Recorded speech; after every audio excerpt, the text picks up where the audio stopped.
ساری رسول کریم صلی اللہ تعالی علیہ وسلم نے بیان کر دی ہیں، جتنی خوبصورتیاں ہو سکتی تھی۔ کچھ لوگ ایسے ہوتے ہیں جو بیچارے بائی نیچر ہی کچھ پریشانیوں کا شکار ہوتے ہیں،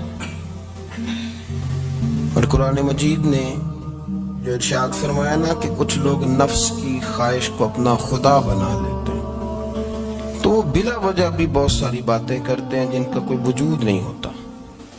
عورت کو حقوق دلانے کے لیے بہت سارے لوگ بہت ساری غلط باتیں کرتے ہیں۔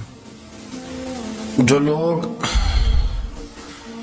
یہاں سے کسی کو لے جاتے تھے نا دبئی دھوکہ دے کے، اور لے جاتے تھے یورپ میں، عرب ممالک میں دھوکہ دے کے لے جاتے تھے، تو وہ بھی کوئی خواب ہی تو دکھاتے تھے، تو اتنے لاکھ تنخواہ ہوگی، اتنا کچھ ہوگا۔ وہاں جا کے پتہ چلتا تھا کہ جیب سے بھی دینے پڑیں گے کچھ۔ بہت سارے لوگ ایسے ہوتے ہیں، وہ سارے خوبصورتی کے نام پر ہی دھوکہ دیتے ہیں۔ آپ کو پتہ ہے کہ جو آدمی کسی کو لالچ دیتا ہے تو کسی کو لوٹنے کے لیے اسے لالچ دینا بڑا ضروری ہوتا ہے۔ لوگ پہلے لالچ دیتے ہیں پھر لوٹتے ہیں، پہلے مکمل لالچ دیتے ہیں، یہ چیز مل جائے گی، یہ چیز مل جائے گی۔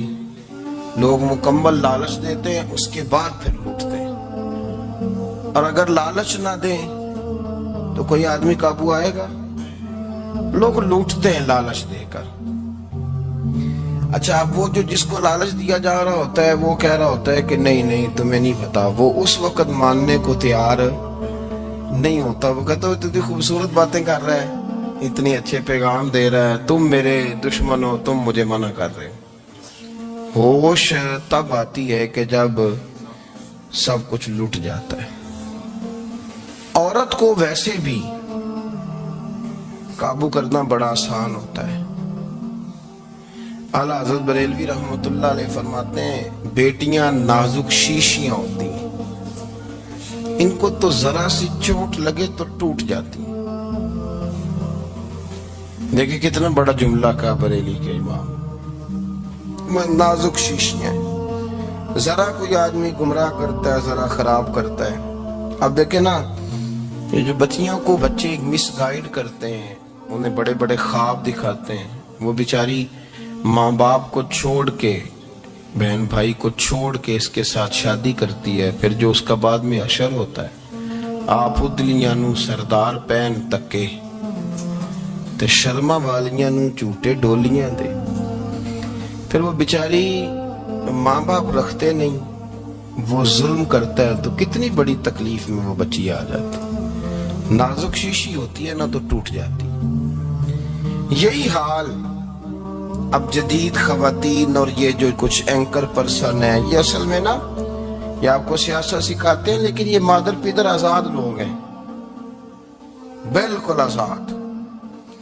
یہ تو علماء شور نہ کریں، بات نہ کریں، گفتگو نہ کریں، مشائخ بات نہ کریں، اور یہ جو کچھ سنجیدہ اور دینی طبقہ ہے یہ کوئی شور نہ کرے، یہ تو روڈوں پہ ننگے ہو کے آ جائیں۔ معاذاللہ خوفناک نظریہ رکھتے ہیں یہ لوگ۔ عورت کو کہتے ہیں تیرے حقوق ہم تجھے لے کے دیں گے، مثلاً وہ کون سا حق ہے جو تم نے لے کے دینا ہے؟ میرے نبی کریم صلی اللہ علیہ وسلم اس کو بیٹی بھی بنایا ہے، اس کو بہن بھی بنایا ہے، اس کو ماں بھی بنایا ہے، اسے بیوی کا عالی شان رتبہ بھی عطا فرمایا ہے۔ اور چونکہ بیٹی کا بھی حق بڑا بیان کیا جاتا ہے، بہن کا بھی، ماں کا بھی، اور بیوی کے معاملے میں لوگ سمجھتے ہیں کہ زیادہ بات نہیں کرنی چاہیے، شاید مسئلہ خراب ہو جائے۔ حالانکہ نبی پاک صلی اللہ تعالیٰ علیہ وسلم نے بیوی کے بارے میں پتہ کیا فرمایا؟ فرمایا جب تم نکاح کر لیتے ہو تو اپنا ایمان محفوظ کر لیتے ہو۔ اب میں اس کی شرح نہیں کرتا، آپ خود کر لیجئے گا کہ وہ ایک ایسی شخصیت ہوتی ہے کہ جس کی موجودگی میں آپ کا ایمان محفوظ ہے۔ اب میں نہیں سمجھتا کہ اس سے بڑی بات کوئی اور ہو سکتی ہے، جس کی موجودگی میں آپ کا ایمان، اور بھئی یہ حدیث پاک عرض کر رہا ہوں، نکاح جب کوئی کر لے تو اس نے اپنا ایمان مکمل کر لیا۔ اس کا معنی یہ ہوا کہ آپ کا ایمان محفوظ ہے اس کی موجودگی میں، تو اس سے زیادہ بھی، یعنی ایمان سب سے قیمتی چیز ہے نا، تو اس کے محفوظ ہونے کی وجہ حضور نے نکاح بیان کر دی. اب میرا خیال ہے بیوی اگر کوئی اس سے بڑا حقوق مانگے گی تو بیوقوفی کرے گی. اتنا بڑا درجہ نبی کریم نے اسے عطا کر دی, اتنا بڑا مقام دے دیا کہ تو خامد کے ایمان کے محفوظ ہونے کا ذریعہ بن گئی ہے. عورت کو جو حقوق رسول کریم صلی اللہ تعالی علیہ وسلم نے عطا فرمائے, نبی پاک نے جو حقوق دیے, دیکھیں نا, حضرت عبداللہ ابن عمر رضی اللہ تعالیٰ عنہ کی اہلیہ بیمار تھی تو جلدی سے وہ آئے. تو جب بہت جلدی ہو, سفر بڑا شدید تھا, تو آپ نے جلدی سے نماز ادا کی, جلدی سے چلے. آپ کے خادم کہنے لگے حضور خیریت ہے؟ فرمایا میری بیوی بیمار ہے. تو اس نے عرض کی حضور آپ کی اہلیہ بیمار ہے. تو آپ نے نماز بھی جلدی سے پڑھی, سفر بھی جلدی کیا. تو فرمانے لگے یہ وہ چیزیں ہیں جو ہمیں مدینے والے رسول نے سکھائی. آپ اس کیفیات کو سمجھیں کہ حضور صلی اللہ علیہ وسلم نے درس دیا. اور پھر ایک اور بہت بڑی بات, یہ فضیلت کسی اور کو نہیں دی. جو عورت کو حضور نے فضیلت دی, یہ فضیلت کسی اور کو نہیں دی. کبھی حضور نے فرمایا کہ تمہارا ابا تمہارے ساتھ بہت سخت رویہ کرے تو تم نے اس کو اس سختی پر داد دینی ہے. فرمایا چلو اگر وہ زیادتی بھی کرے تو تم نے اس کے ساتھ سلوک اچھا ہی کرنا ہے. لیکن آپ ایک بات کو سمجھے نا کہ بچے کے بارے میں, بیٹے کے بارے میں, بیٹی کے بارے میں فرمایا 10 سال کے ہو کے نماز نہ پڑھے تو سختی کرو, تمہارا ڈنڈا بھی لٹکنا چاہیے. بہت ساری جگہوں پہ بہت سارے لوگوں کے لیے سختی کا حکم دیا, لیکن عورت کے لیے حضور نے جو جملے کہے, اصل میں ہم سمجھتے ہیں کہ یہ ایک بات ہے, مشہور ہو گئی ہے روایت حدیث, تو بس اس کے پس منظر پر اور جملوں کے حسن پر شاید معاذ اللہ غور کرنے کی ضرورت نہیں. ذرا اس لفظ کی تاثیر پر غور کریں. حضور نے فرمایا عورت ٹیڑھی پسلی سے پیدا کی گئی ہے, یہ ٹیڑھی ہے, کو سیدھا کرنے کی کوشش کرو گے تو ٹوٹ جائے گی. تو حضور پھر ہمارے لیے حکم کیا ہے؟ فرمایا جیسی ہے تم اسی کے ساتھ نبھا کرو. آپ سمجھیں کہ اتنا محفوظ حضور نے درجہ دے دیا بی بی کو, اتنا محفوظ کہ فرمایا غلطی بھی ہو تو میرے غلاموں تم اس کے ساتھ نبھا کرو, گزارا کر لو. کو کیا اور حق چاہیے عورت کو, جس کو اس کی غلطیوں سمیت نبی پاک نے قبول کرنے کا حکم دے دی کہ اس کی کمزوریوں سمیت قبول کر لو. اب اس کو اور کیا, کوئی کمزوریوں سمیت قبول کرتا ہے؟ کبھی آپ دکان پہ بیٹھے ہوں تو آپ کہیں بھی اس میں یہ بھی غلطی, میرے مال میں یہ بھی کمزوری ہے, یہ بھی کمزوری ہے, یہ بھی کمزوری ہے, تو کر لے قبول. کرتا ہے کوئی؟ کوئی شخص ایسا ہو جو کسی چیز کی کمزوریاں بیان کر کے کہ اسے قبول کرو, پر رسول کریم صلی اللہ تعالی علیہ وسلم نے نا ہمیں سبق دیا, حضور نے ہمیں درس دیا, نبی پاک نے ہمیں پیغام دیا. فرمایا یہ ٹیڑھی ہے, سیدھی کرنے کی کوشش کرو گے تو بیچاری ٹوٹ جائے گی, تو اس کے ساتھ نبھا کر جاؤ. آپ میری بات کو سمجھیے گا. چلیں میں اس پر ایک اور بخاری مسلم کی حدیث پڑھتا ہوں. حضرت سلمان فارسی رضی اللہ تعالیٰ عنہ اور حضرت ابو دردہ کے درمیان بھائی چارہ تھا. مکے سے مدینے جب لوگ آئے تو حضور نے بھائی بھائی بنایا تھا. ان کے درمیان بھائی چارہ تھا, تو ابھی پردے کی آیات نازل نہیں ہوئی تھی, تو لوگ ایک دوسرے کی طرف جاتے تھے. حضرت سلمان فارسی رضی اللہ تعالیٰ عنہ حضرت ابو دردہ رضی اللہ تعالیٰ عنہ کے گھر میں تشریف لے گئے تو دیکھا کہ ان کی بیوی بڑی غمگین بیٹھی. تو ہم نے فرمایا بہن کیا ہوا؟ تو کہنے لگی تمہارے بھائی کو دلچسپی کوئی نہیں رہی, ہر روز روزہ رکھ لیتا ہے اور ساری رات نفل پڑھتا ہے. حضرت سلمان فارسی کہنے لگے ٹھیک ہے کر لیتے ہیں بندوبست. نماز دین ہے کہ نہیں؟ دین ہے نا یہ چیزیں. لیکن حضرت سلمان فارسی جناب ابو دردہ سے کہنے لگے آج میں نے تیرے گھر میں رہنے رات کو, کیونکہ وہ تو ساری رات نماز پڑھتے تھے, نفل پڑھتے تھے. انہوں نے کہا ٹھیک ہے, ایک بستر لا کے بچھا دیا حضرت سلمان فارسی کے لیے. سلمان فارسی فرمانے لگے دوسرا بھی لا. کہا وہ کیا کرنا ہے؟ فرمانے لگے تو نے بھی سونا ہے, میں نے بھی سونا ہے, تو نے بھی سونا ہے, عشاء پڑھیں گے اور پھر دونوں سوئیں گے. کہا میں نے تو نماز پڑھنی ہے. فرمایا تہجد کے وقت اٹھ کے پڑھیں گے, اللہ کے رسول بھی رات آخری حصے میں جا کے نماز پڑھتے ہیں.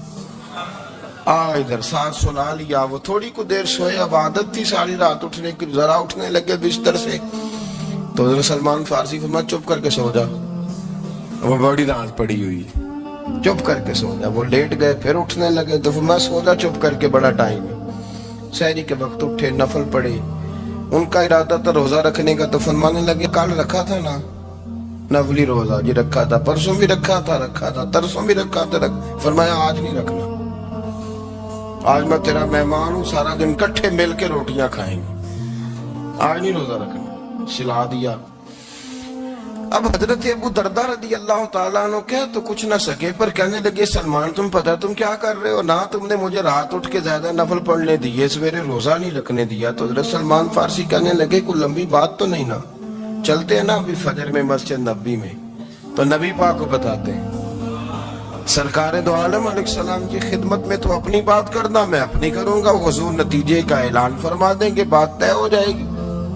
حاضر خدمت ہوئے، عرض کی یا رسول اللہ صلی اللہ تعالی علیہ وسلم یہ ساری رات نفل پڑھتے ہیں، ہر روز روزہ رکھتے ہیں، ان کی اہلیہ غمگین بیٹھی ہیں، حکم فرمائیں۔ تو نبی پاک صلی اللہ علیہ وسلم نے فرمایا پھر ہوا کیا؟ یا رسول اللہ میں نے رات سلایا ہے، سحری میں اٹھایا ہے، سویرے روزہ نہیں رکھنے دیا۔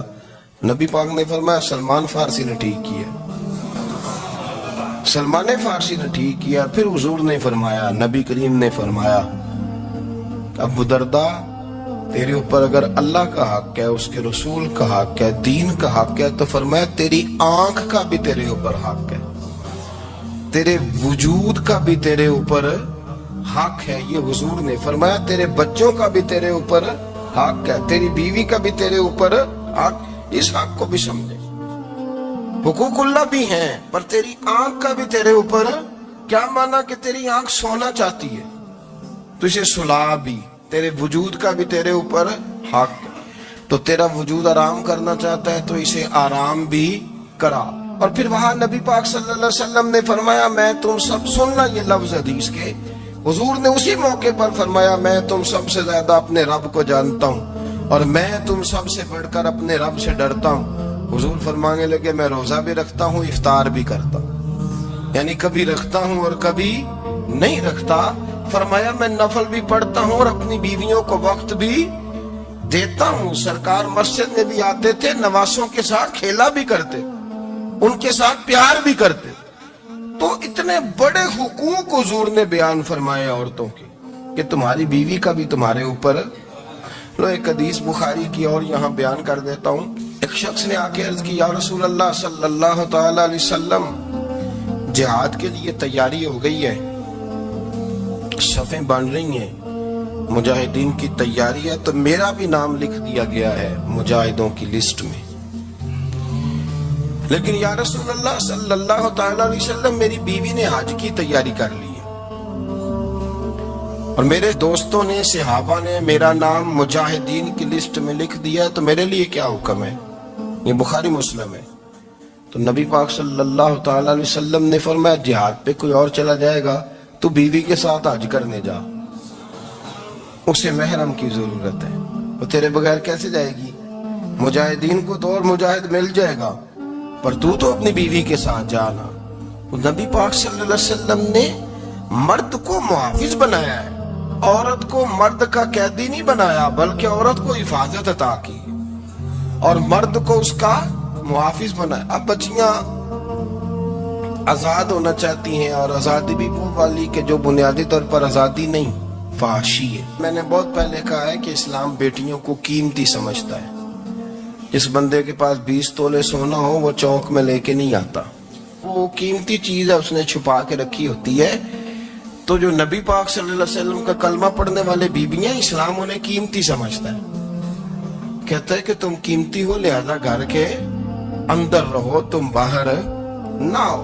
لیکن عورتیں ہیں کہ ان کو بلا وجہ لوگ خراب کر دیتے ہیں اور بلا وجہ وہ اس مغالطے کا شکار ہو جاتی ہیں۔ اب آگے بڑھتے ہیں۔ قرآن مجید نے سورہ نور کی آیت نمبر 30 میں کہا کہ کل للمؤمنین یغضوا من ابصارہم، فرمایا کہ اے محبوب علیہ السلام مومن مردوں سے کہہ دو کہ اپنی نظریں جھکا کے رکھیں، اپنی نظریں۔ اور اگلی آیت میں فرمایا وَقُلْ لِلْمُؤْمِنَاتِ يَغْضُضْنَ مِنْ أَبْصَارِهِنَّ، فرمایا کہ اے محبوب مومن عورتوں سے بھی کہہ دو کہ اپنی نظریں جھکا.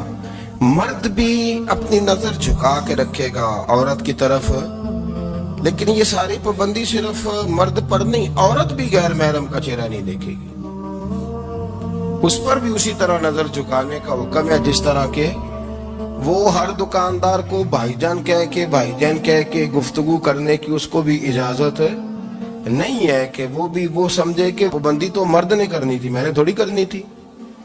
وہ جس کے پاس جائے، جہاں بھی جائے، ڈاکٹر کے پاس جائے، باہر جائے، تو وہ جس طرح مرضی اس کا دل چاہے وہ بات چیت کرے. اس کی عورت کو بھی اجازت اسلام نہیں دیتا. بنیادی طور پہ اسلام شرم و حیا کا دین ہے، حیا کی بات کرتا ہے. حیا کی جب ہم تعریف کرتے ہیں تو حیا کی تعریف یہ ہے کہ کوئی کبھی چیز دیکھ کے نہ تو آپ کی طبیعت میں کراہت محسوس ہو، آپ کوئی غلط جملہ منہ سے نکالتے ہوئے ذرا جھجکیں، آپ کوئی غلط بات کرتے ہوئے تھوڑا بوجھ محسوس کریں.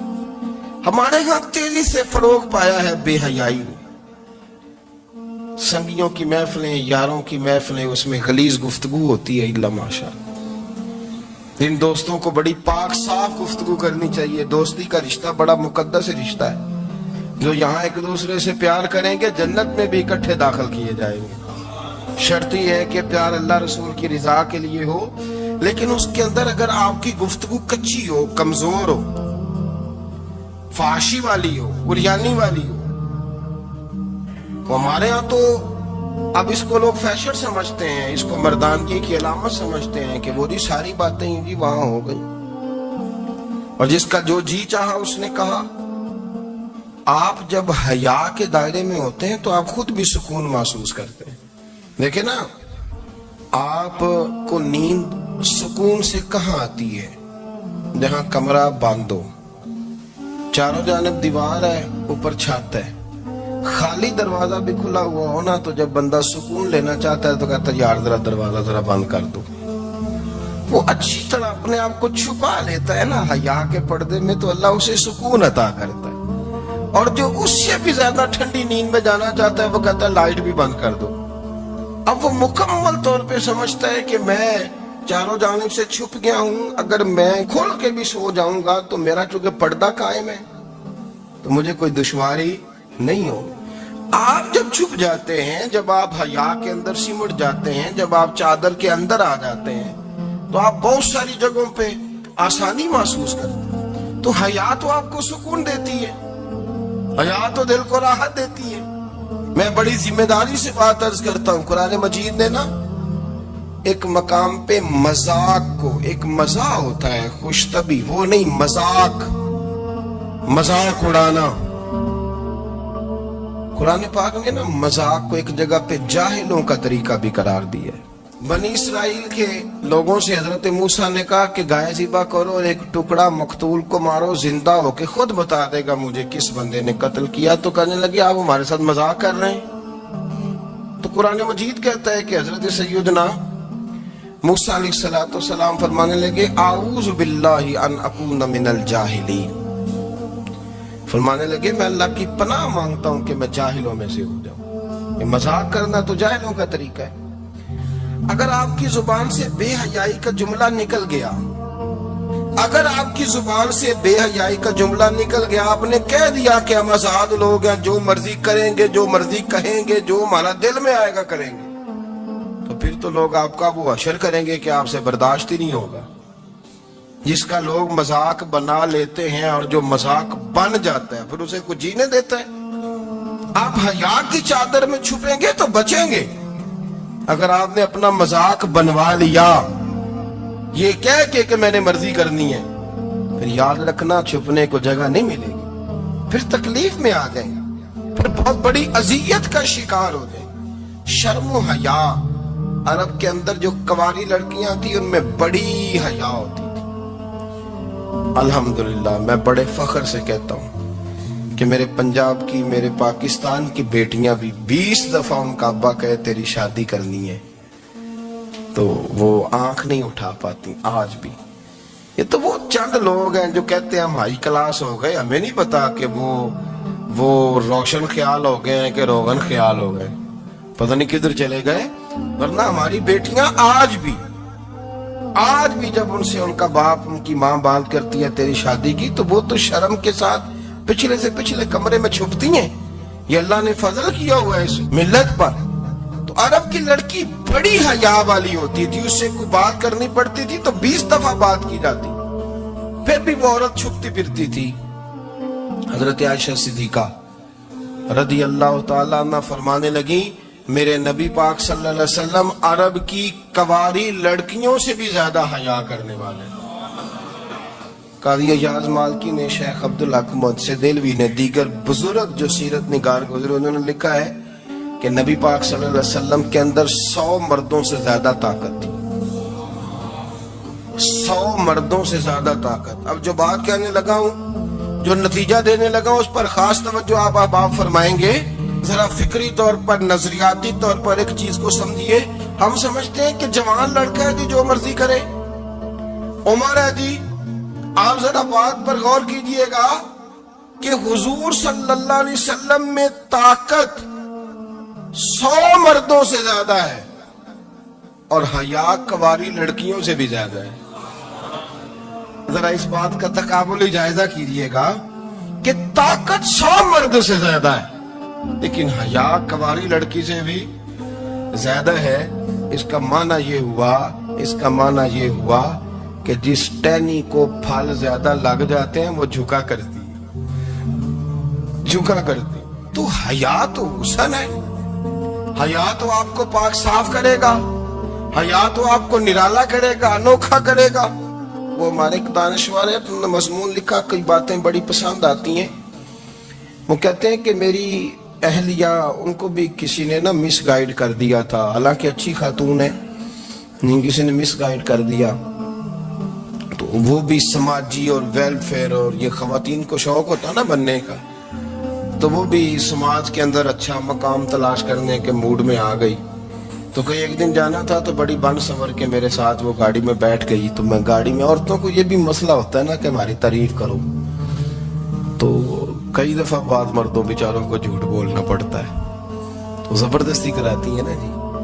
تو اس میں گنجائش بھی دی ہے شریعت نے گنجائش دی ہے کہ کبھی بیوی کو راضی کرنے کے لیے خلاف واقعہ بات کرنی پڑے تو کر لینی چاہیے.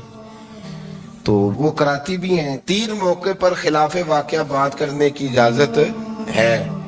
واقعے کے خلاف بھی آپ بات کر سکتے ہیں. جنگ کے موقع پر 2 لوگوں کو صلح کرانے کے لیے اور بیوی کو راضی کرنے کے لیے کر لیں کوئی ایسی بات، بے شک اپنی طبیعت پہ جبر کر کے کر لیں، گنجائش ہے، اجازت ہے.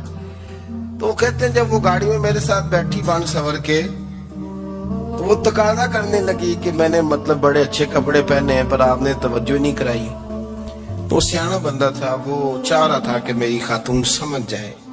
وہ کہتے ہیں مجھے پتا تھا کہ بیچاری مس گائیڈ ہو گئی ہے، دل کی بڑی اچھی ہے، سیانی ہے، لیکن اس کو کچھ خواتین نے، کچھ لوگوں نے مل کے اس کو ذہن غلط کر دیا ہے کہ سماج میں نکلو، باہر جاؤ، کام کرو، فلاں کرو، اپنی مرضی سے جیو. تو میرے ساتھ گاڑی میں بیٹھی کہیں جانے کے لیے، تو مجھ سے کہنے لگی کہ آپ نے میری طرف توجہ ہی نہیں کی، آپ نے کوئی ذکر ہی نہیں کیا کہ میں کیسی لگ رہی ہوں. تو وہ کہتے ہیں میں نے اسے کہا کہ اگر تو ناراض نہ ہو تو پھر میں صحیح والی تعریف کر دوں. تو اس نے کہا کہ آپ کر دیں. تو کہتے ہیں میں نے درد سے اور خلوص سے اپنی بیوی سے کہا، خلوص کے ساتھ میں نے کہا میں تو روز گھر ہوتا ہوں، روز شام کو گھر ہوتا ہوں، اگر تو میرے لیے تیار ہوتی تو میں تیری تعریف کرتا، لیکن آج تو باہر جانے کے لیے تیار ہوئی، تو پھر ان سے تعریف کی امید رکھ جن کے لیے تو نے تیاری کی ہے. میرے لیے تیاری کرتی تو میں تو ہر شام تیرے پاس ہوتا ہوں. کہتے ہو میرے لفظوں میں درد تھا تو وہ بھی رو پڑی اور کہنے لگی آپ گاڑی روک دیں، مجھے باہر جا کے کسی کو راضی نہیں کرنا، میں نے اسے راضی کرنا ہے جس کو رب کریم نے میرا شوہر بنایا ہے اور میرے لیے منتخب کیا ہے میرے ماں باپ کو. میں واپس لوٹتی. یہ ایک پہلو ہے، سو لگتا ہو اس کو سمجھا جائے. رسول کریم صلی اللہ علیہ وسلم عرب کی کواری لڑکیوں سے زیادہ حیا والے تھے. کواری لڑکیوں سے زیادہ حضور حیا فرمایا کرتے تھے. جب خانہ کعبہ کی مکہ شریف میں تعمیر ہو رہی تھی نا، اہل عرب اس کو تعمیر کر رہے تھے، تو نبی پاک صلی اللہ علیہ وسلم اپنے چچا حضرت عباس کے ساتھ خانہ کعبہ کی تعریف میں مصروف تھے۔ تو عرب کے لوگ چونکہ لمبا کرتا پہنتے تھے پیروں تک، تو نیچے اگر کسی وقت کوئی چیز نہیں بھی ہوتی تھی تو کسی کو وہ نظر نہیں آتی تھی، جو کہ پردہ رہتا تھا، لمبا کرتا پہنا ہوا ہوتا تھا۔ تو جب بچے، سرکار کی عمر مبارک بھی ابھی تھوڑی تھی، تو اس طرح بچے جب نکلتے تو وہ کئی دفعہ اپنی تہمت اتار دیتے نیچے سے، اور کوئی مزدوری کرنے لگتے تو 3-4 طے کر کے نا تہمت کی کندھے پہ رکھ لیتے، جس طرح کبھی دیہاتوں میں لوگ کپڑا سر پہ رکھتے تھے کہ اوپر اگر کوئی وزنی چیز رکھیں گے تو وہ تکلیف نہیں دے گی۔ نبی پاک صلی اللہ علیہ وسلم بھی سب لوگوں کے ساتھ خانہ کعبہ کی تعمیر میں شامل تھے۔ تو حضرت عباس رضی اللہ تعالیٰ عنہ نے کہا حضور سے، ابھی اعلان نبوت بھی نہیں فرمایا تھا، بھتیجے آپ بھی تہمت اتاریے، یہ صحیح مسلم میں حدیث موجود، اور اس کو کندھے پہ رکھ لیجیے، آپ اینٹیں اٹھا اٹھا کے لا رہے ہیں تو ذرا آپ کو تکلیف نہیں ہوگی۔ تو سرکار دو عالم صلی اللہ علیہ وسلم سے یہ بات کہی، اور پھر جلدی سے حضور کی تہمت کو نکال کے نا، حالانکہ لمبا کرتا پہنا ہوا ہے، تو وہ جیسے ہی ان کے کندھے پہ رکھا اینٹیں رکھنے کے لیے، تو سرکار تو زمین پہ گر گئے، بے ہوش ہو گئے، آنکھیں آسمان کی طرف، اور پھر حضور پکار رہے ہیں آزاری آزاری آزاری، میرا تہمت دے دو، میرا تہمت دے دو۔ کبھی کوئی شخص اس وجہ سے بھی بے ہوش ہوا ہے کہ میرے وجود سے کپڑا اتر گیا ہے؟ حالانکہ سرکار پر وہ بے ہوشی بھی نبی پاک کا وہ جو غلبہ ہے نا شرم و حیا کا، اس کی وجہ سے، ورنہ تو حضور فرماتے ہیں کہ میری آنکھیں سو جاتی ہیں، دل تو میرا اس عالم میں بھی جاگتا رہتا ہے۔ تو سرکار زمین پہ تشریف لے آئے، آنکھیں میرا تہمت دے دو، میرا تہمت دے دو، تو جلدی سے انہوں نے تہمت دیا، تو حضور نے باندھ لیا۔ پھر طبیعت مبارک میں تسلی ہوئی، یعنی ہم اس رسول کے غلام ہیں کہ جن کے تو وجود سے کپڑا اتر جائے تو حضور برداشت نہیں کرتے، قبول نہیں فرماتے، تکلیف شروع ہو جاتی۔ لیکن یہاں نوجوان ہیں اور بڑا قد کاٹ ہے اور بڑے بڑے سمجھدار لوگ ہیں، گرمی آتی ہیں تو شارٹ کپڑے پہن کے گھومتے ہیں، ان کو خیال نہیں کہ یہ وہ والا لباس ہے جو باہر تو کیا گھر میں اماں کے سامنے نہیں پہننا چاہیے، بہنوں اور بیٹیوں کے سامنے نہیں پہننا چاہیے۔ آپ کی گفتگو میں شرم و حیا ہو، آپ کے لب و لہجے کے اندر حسن ہو۔ آپ کو پتہ ہے نبی پاک صلی اللہ علیہ وسلم نے فرمایا میری امت میں سب سے زیادہ حیا کرنے والے عثمان غنی ہیں، عثمان غنی سب سے زیادہ حیا کرنے والے۔ آپ فرمایا کرتے تھے جب سے حضور کا چہرہ دیکھا میں نے کبھی اپنی شرمگاہ بھی نہیں دیکھی، میں نے آنکھوں کا وضو نہیں توڑا، اور جب سے حضور کے دست مبارک میں نے بیعت کے لیے سیدھا ہاتھ بڑھایا تو پھر سیدھا ہاتھ میں نے کبھی گندگی کو نہیں لگایا۔ حیا، آپ باتھ روم کے اندر بھی غسل فرماتے تھے تو کپڑوں سمیت کرتے تھے۔ کسی نے کہا حضرت واش روم کے اندر کیوں نہیں کپڑے اتارتے؟ آپ فرمانے لگے باہر بندوں سے حیا کرتا ہوں، اندر جاتا ہوں تو رب سے حیا آنی شروع ہو جاتی، وہ تو دیکھ رہا ہے نا۔ تو میں جو بات آپ کی خدمت میں عرض کرنا چاہتا ہوں اس کو آپ سمجھیے گا میرے عزیز، کہ شرم والا مزاج، گفتگو بھی شرم والی، آنکھیں بھی شرم والی، لباس بھی شرم والا، دوستی یاری بھی شرم والی، بہت ساری ایسی باتیں۔ دیکھیں نا آپ ذرا، میں نے کہا کہ باتوں کو سن کے گزر نہ جایا کریں، اس کی گہرائی پر غور کریں۔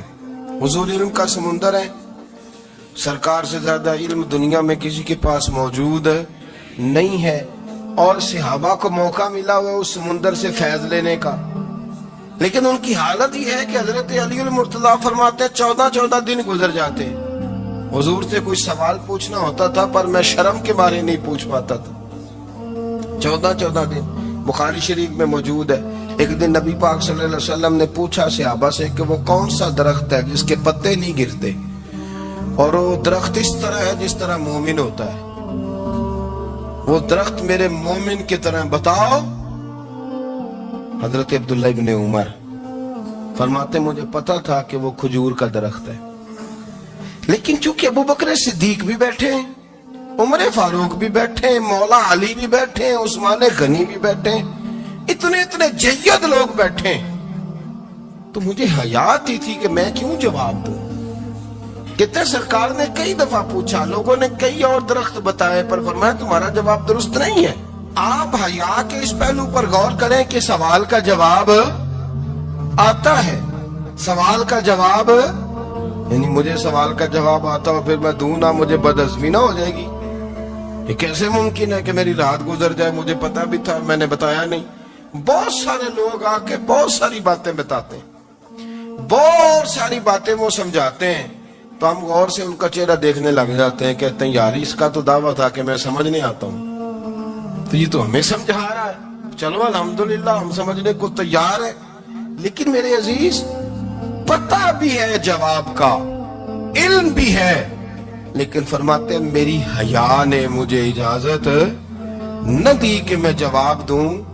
آپ فرماتے ہیں پھر حضور سے صحابہ نے عرض کی کہ یا رسول اللہ آپ ہی بتا دیں وہ درخت کون سا ہے، تو حضور نے فرمایا بھئی وہ کھجور کا درخت ہے۔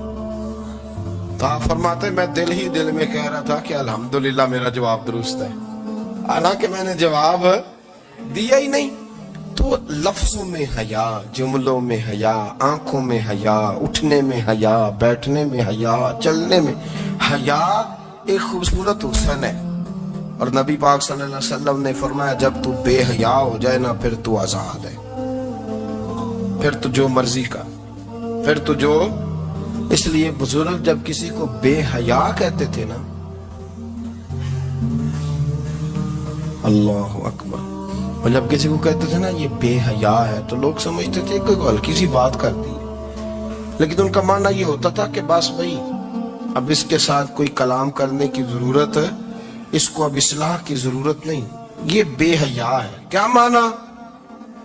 کہ اب یہ جو اس کے دل میں آئے گا وہ کرے گا، جو اس کی طبیعت چاہے گی وہ کرے گا، اب یہ کسی پہلو بھی قابو آنے کو تیار ہے، بے حیا ہو گیا۔ بے حیائی بہت بڑا عیب ہے، اور جو لوگ کہتے ہیں کہ ہمیں بالکل آزادی ہونی چاہیے، ہمارا اپنا جسم ہے تو ہماری اپنی مرضی چلے گی۔ ایک وزیر صاحب ہیں، پتہ نہیں میں ان کو جانتا تو نہیں، انہوں نے سینٹ میں تقریر کی ہے، میں نے ان کی بات سنی ہے، اس نے کہا نہیں نہیں بھائی جسم رب کا ہے تو مرضی بھی تو رب کریم کی چلے گی، اور مرضی بھی، یہ مرضی بھی اللہ کی۔ یہ مجھے تھوڑا سا مسئلہ ہے جسم پر، کبھی کبھی مجھے کثرت سفر سے الرجی ہو جاتی ہے۔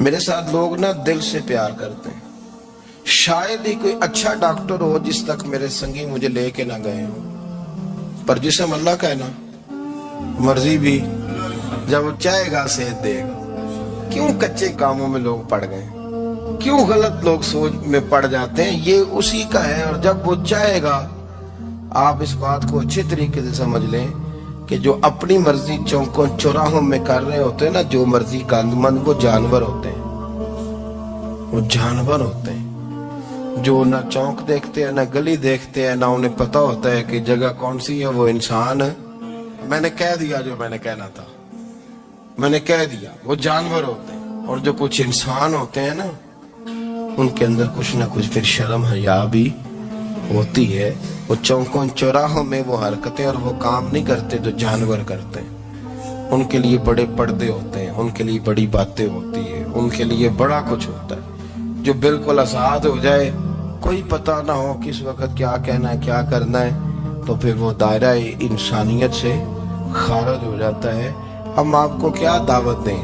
آپ تو وہ باتیں کر رہے ہیں جو اسلام کا انسانیت کے حق میں بھی ٹھیک نہیں، آپ تو وہ والی باتیں کر رہے ہیں جن کا انسانیت بھی تقاضا نہیں کرتی کہ یہ باتیں ہونی چاہیے۔ لیکن ایک بات، میں تو جذباتی نہیں ہوتا، میں بڑے غور سے چیزوں کو دیکھتا ہوں، سنتا ہوں، اور نہ میں ان موسمی مینڈکوں کی، وہ مجھے عاطق صاحب کہنے لگے جی بڑے بڑے مولوی ایک بندے کے ساتھ بیٹھے ہوئے ہوتے تھے اور وہ روزے میں بڑے بڑے درس دیتا تھا تو وہ بھی فلانی فلانی حرکتیں کر رہا ہے۔ تو میں نے کہا ہم نے تو پرانا کہا تھا کہ موسمی مینڈک ہے، تو پرانے کہہ رہے ہیں کہ اداکار ہے، تو وہ جہاں کاسٹ کریں گے وہاں وہ اداکاری کرے گا۔ آپ کسی مذہبی جگہ کر لیں تو وہاں کر لے گا، کہیں اور جگہ کریں گے تو ہم تو پرانا کہہ رہے ہیں۔ تو کسی کو کبھی سمجھ آتی ہے تو کسی کو کبھی اور جگہ جا کے سمجھ آتی ہے۔ ہم ان لوگوں سے پریشان نہیں ہوتے، کیوں؟ سن لے، کوئی مایوسی نہیں، ان کے اندر جتنا زور ہے وہ لگائیں، یہ ملک بنا ہے رسول اللہ کے نام پہ، یہ اللہ نے تحفہ دیا ہے امت مسلمہ کو، یہ نبی پاک کے نام پہ بنا ہے، تو یہاں جھنڈا بھی وہی والا بلند ہونا ہے جو مدینے والے رسول کا جھنڈا ہے، اور یہاں وہی کام چلے گا جو نبی پاک نے بیان فرمایا۔ تو اس طرح کئی لوگ آتے ہیں، وہ شور شار کرتے ہیں، چلے جاتے ہیں، اتنے نہ پریشان ہوا کریں، بہت سارے لوگ تو بیچارے اس قابل بھی نہیں ہے کہ ان کا نام لیا جائے، مطلب اتنا ہم ان کو اہمیت دے دیں، ان کا ذکر کریں، ان کا نام لیں، ان کی بات کریں، وہ بیچارے اس قابل ہی نہیں ہے، مطلب سٹیٹس ہی نہیں ہے ہمارا، اتنے فارغ ہیں ہم کہ اب جو بندہ آئے گا کہانی چھیڑے گا تو ہم چھیڑ جائیں گے، اور بھائی اللہ کا فضل ہے الحمدللہ تعالی، لوگوں نے بڑا شور کیا، اور بڑے زمانے سے دنیا شور کر رہی ہے، پر اللہ کے گھر مسجدیں بھری ہوئی ہیں، مسجدیں بھری ہوئی ہیں، ہماری بیٹیاں پردے کرتی ہیں، پردے کو پسند کرتی ہیں، وہ حجاب میں رہتی ہیں، وہ سمجھتی ہیں کہ ہمارا اصل حسن کیا ہے۔ تو یہ پراپیگنڈا پرانا چلا آ رہا ہے، اس کا اللہ کے فضل سے امت مسلمہ پہ نہ کبھی اثر ہوا ہے اور نہ کبھی ہوگا انشاءاللہ۔ اللہ تعالی ہمیں حق پر استقامت عطا فرمائے۔ سرید کھا رہا ہوں، یہ کھانا میرے محمد کی سنت ہے صلی اللہ علیہ وسلم۔ فرمایا یہ کریم کا طریقہ ہے، میں وہ طریقہ، میں فرض محبت ادا کر رہا ہوں، کسی کی ادا کو ادا کر رہا ہوں، یہ میرا انداز ہے، میری ذات کے بارے میں میرا یہی انداز ہے۔ سرکہ کھا رہے تھے تو بیٹے نے کہا ابا جی آپ کیوں کھا رہے ہیں، کتنے دن ہو گئے آپ نے بھنا ہوا گوشت نہیں کھایا تو کھائیں۔ فرمانے لگے بیٹے کل لقمہ اٹھایا تھا گوشت کھانے کو تو مجھے اپنے نبی تو حضور کی وہ چیزیں مجھے ان اعلیٰ عشق سرکار کی ایک شمع جلا لو دل میں، عشق سرکار کی ایک شمع جلا لو دل